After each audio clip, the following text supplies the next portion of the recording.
տարբեր հատվածներում եւ մասնավորապես այս դեպքում օպերայի հարակից տարածքում մենք տասնամյակներ շարունակ կանաչ զանգվածների նվազեցում ենք տեսել եւ տեսել ենք, որ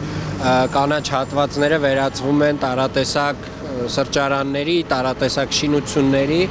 Այսօր մենք իրականացնում ենք քանդում Սայաթ-Նովա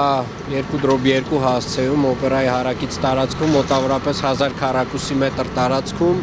որը վերադարձվել է քաղաքին վարձակալի կողմից եւ մենք կարծում ենք, որ այս գործընթացը ընդհանուր առմամբ այս տարածքում շարունակական է լինելու եւ շատ կարեւոր է, որ տվյալ տարածքները, որոնք որ մաքրվում են, վերածվում են արդեն մաքուր կանաչ հատվածի, նվազագույն բետոնային եւ քարային, այսպես ասած, մշակումներով տվյալ հատվածներում եւ մենք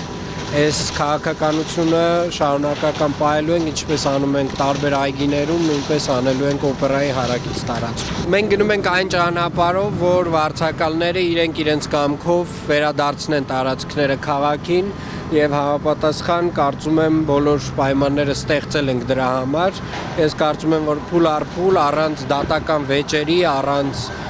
դատական նմանատիպ քաշքշուկների մենք խնդիրը լուծելով կգնանք, ինչպես լուծել ենք կոնկրետ այս դեպքում։ Բոլոր այն հատվածներում, որտեղ որ մենք կիրականացնենք քանդման աշխատանքները, արդեն կարճ ժամկետում կսկսենք իրականացնել նաև կանաչապատման աշխատանքները, կոնկրետ այս հատվածում գարնանը արդեն աշխատանքները կսկսենք։ Օղակաձև այգու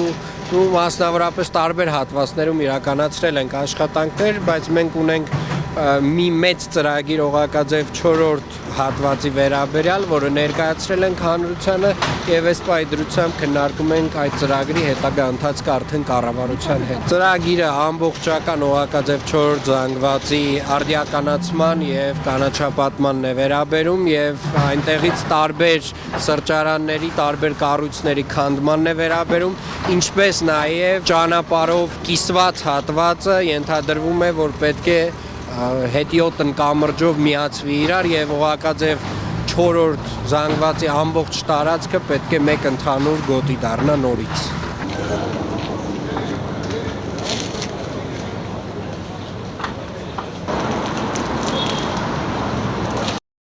Չմոռանաք հավանել տեսանյութը եւ բաժանորդագրվել Civic AM-ի YouTube-յան էջին։